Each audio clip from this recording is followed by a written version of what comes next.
When evaluating groups of integers, we often need to track down the absolute largest shared operator that can divide evenly into all of them.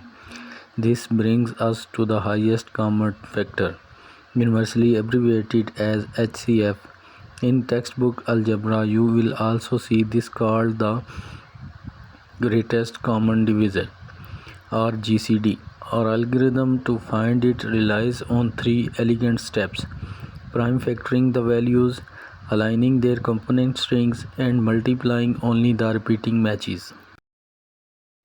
Let's look at our first case study, finding the HCF of 24 and 36.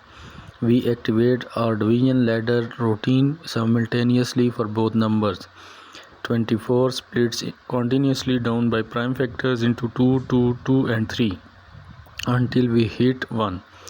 On the right panel, 36 strips down cleanly into 2, 2, 3 and 3. Now that our ladder are fully populated, we can line them up side by side to hunt for shared vectors. Watch what happens when we lay out their multiplication values horizontally. We scan both strings for exact repeating partners. Both arrays share an initial pair of 2's, a second pair of 2's, and a final matching pair of 3's. We isolate these overlapping components, highlighted cleanly in red on your screen. By multiplying only these shared building blocks 2 times 2 times 3, we arrive at our absolute master divisor, 12. Does this algorithm hold up when numbers scale exponentially? Let's put it to the test by extracting the HCF of 240 and 924.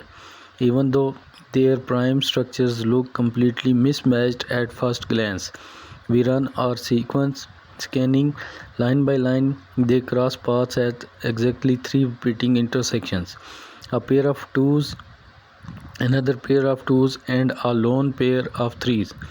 We multiply the red elements together and the result is fascinating. Despite the huge scale shift, their highest common factor is exactly the same, 12.